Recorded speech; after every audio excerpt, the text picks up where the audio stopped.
Giannis, grabe ang pressure sa sarili, hindi matanggap na hindi makakuha ng pangalawang titulo. Kevin Durant at Phoenix Suns, may mutual interest. At Jackson Davis, kamangha-mangha ang ginawa kay Quinten Post sa bench kahit rookie. Ngunit bago ang lahat, kung gusto nyo ng pangmatagalang basketball shoes, New Curry 12, mabibili lamang sa halagang $2,599. I-click lamang ang link sa comment section. Si Giannis Antetokounmpo ay may isang NBA championship pa lamang sa kanyang pangalan na napanalunan noong year 2021 kasama ang Milwaukee Bucks, ang nag-iisang prangkisang kanyang nilaruan sa buong karera. Pero para sa Greek superstar, ang tagumpay na yon ay bahagi na ng kasaysayan, hindi dahil sa siya'y hindi marunong magpasalamat, kundi dahil ang kanyang gutom sa panibagong tagumpay ay mas matindi pa kaysa dati. Mahal ko ang championship na napanalunan namin. Mahal ko ang laban. Mahal ko ang mga taong kasama ko noon, ang mga taong nakasama ko sa pagkapanalo. Pagbabalik tanaw ni Giannis sa kanyang kapatid na si Thanasis. Mahal ko kung paano nangyari ang lahat. Pero yun ay nakaraan na, dagdag ng former finals MVP na may hindi matitinag na determinasyon. Ang personal na layunin na patuloy na nagtutulak kay Giannis. Para kay Giannis Antetokounmpo, ang pagkamit ng pangalawang championship ring ay naging isang misyon na bumalot sa buong karera niya, higit pa sa pagkilala bilang Hall of Famer. Talagang pinaniniwalaan ko yon, dito ko nasasabihin. Isa ito sa mga layunin ko. Pag-amin niya na may bihirang pagpapakita ng kahinaan. Lahat naman ay naglalaro para manalo, pero para sa akin, ang hindi pagkakaroon ng pangalawang championship.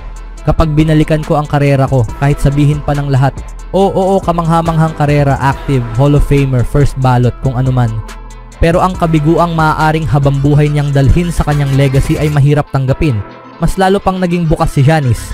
Inilahad niya ang bigat ng pressure na inilagay niya sa sarili upang muling marating ang tuktok. Pero ako, ang personal na layunin ko ay kung hindi ko makukuha ang pangalawang ring, parang niloko ko ang sarili ko. Gusto ko talagang makuha ang pangalawa. Sana magawa ko.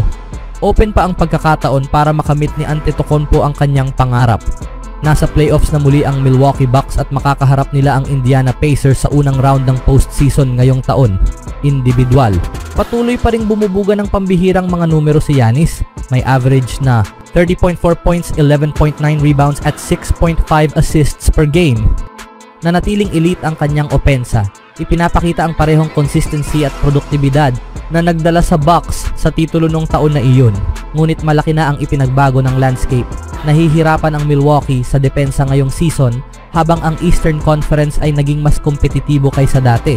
Ang mga kuponang tulad ng New York Knicks, Boston Celtics at Cleveland Cavaliers ay nagpalakas pa ng kanilang mga roster sa pamamagitan ng star power at lalim ng bench. Kaya't magiging mahirap ang landas ni Giannis patungo sa panibagong championship glory ngayong taon, pero nananatiling open ang pagkakataon. Anong masasabi nyo sa pressure ni Giannis, mga kaibigan, na makakuha ng pangalawang titulo? Sa sumunod na balita naman, malinaw ang pahayag ng general manager ng Houston na si Rafael Stone. Nais niyang tapusin ang season na ito kasama ang batang core ng Rockets at pagkatapos ay suriin kung kinakailangan ng anumang hakbang. Gusto namin kung nasaan kami ngayon. Gusto naming ipagpatuloy ang pagdevelop sa mga bata namin, period. Talagang gusto naming maging pinakamainam ang grupong ito ngayong taon at saka na lang namin susuriin ang lahat pagkatapos ng season. Ang tanong ng karamihan tungkol sa Houston ay ito: sino ang magiging go-to scorer nila sa mga clutch moments? Kung matapos ang first round series nila laban sa Warriors at pareho pa rin ang tanong, maaring si Kevin Durant ang sagot.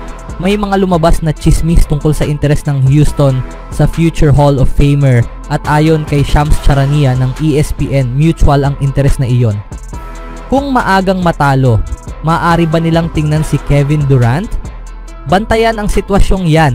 Kung naghahanap si Durant ng lugar kung saan ang kanyang presensya ay maaaring mag-angat sa isang koponan tungo sa contention, maaaring Houston ang tamang destinasyon. Mula sa pananaw ng Phoenix, ang Rockets ang may tamang kombinasyon ng draft picks at batang manlalaro na makakatulong sa Suns sa pag-rebuild ng kanilang roster sa paligid ni Devin Booker. May iba pang mga team na interesado rin. Ang Heat, Minnesota Timberwolves, New York Knicks at San Antonio Spurs ay naiuugnay rin sa kanya. Ngunit kung titingnan ang mga nabanggit, mukhang ang Rockets ang pinakatumpak para sa Suns dahil sa pakete ng assets na maaari nilang ibalik. Ang tanong, ito rin ba ang pinakamakatwiran para sa Houston? Nag-average si Durant ng 26.6 points, 6 rebounds, 4.2 assists at 1.2 blocks per game in just 62 games this season. Isa pa rin siya sa pinaka-epektibo at efficient na shooters sa liga, isang manlalaro na kayang gumawa ng puntos kailanman kailangan. Pero may kapalit yan, si Durant na magiging 37 taong gulang na bago magsimula ang susunod na season ay may kontratang nagkakahalaga ng $54.7 million para sa susunod na taon at kwalipikado rin siya para sa isang 2 taong extension na aabot sa $122 million. Magiging nakakagulat kung mananatili pa si Durant sa Suns sa susunod na season. Posibleng ang Houston ang pinakalohikal na destinasyon para sa Phoenix, pero ang Rockets ay maghihintay muna sa resulta ng kanilang postseason bago gumawa ng desisyon. Kung matalo nila ang Warriors sa unang round, pareho pa rin kaya ang pakiramdam nila tungkol sa pagdagdag kay Durant? Mukhang magiging isang kapanapanabik na summer sa Phoenix. Anong masasabi nyo dito mga kaibigan? Sa ibang balita naman, laban sa lahat ng odds, tuluyang nasungkit ng Golden State Warriors ang ika-7 pwesto sa Western Conference habang naghahanda silang harapin ang Houston Rockets sa playoffs. Nakamit ito ng Warriors matapos ang kanilang mahigpit na laban at panalo kontra sa Memphis Grizzlies. Ito ang kauna-unahang panalo ng Dubs sa NBA Play-In Tournament. Sila ay 0-3 bago ang labang ito. Habang karamihan ay nakatutok sa kanilang panalo, ibinahagi ng veteranong star na si Draymond Green ang isang nakaantig na kwento tungkol sa sophomore forward na si Trayce Jackson Davis. Minahal ni Draymond Green ang maginoong asal ni Trayce Jackson Davis bagamat hindi ipinalaro ni head coach Steve Kerr si Jackson Davis laban sa Grizzlies. Nakahanap pa rin ng paraan ang second-year NBA forward para makuha ang respeto at pagmamahal ng kanyang mga teammate. Tinawag ni Green ang ginawa ni Jackson Davis na isang selfless na kilos matapos itong magpakita ng respeto sa rookie na si Quinten Post na nasa bench ng Warriors. Ayokong palampasin ang isang bagay na nakita ko kanina na wala namang makakapansin. Si Trayce Jackson Davis ay may ginawang bagay sa bench ngayon. Hindi siya naglaro sa game, wala nang natitirang upuan sa bench. Sabi ni Quinten Post, "Trayce, pwede ko bang maupuan yan?" Tumayo lang si Trayce. At sa loob-loob ko, nagulat ako na tumayo siya para sa rookie. Kasi kadalasan kapag rookie ka at walang upuan, sa sahig ka uupo. Pero siya, basta na lang tumayo at ibinigay yung upuan.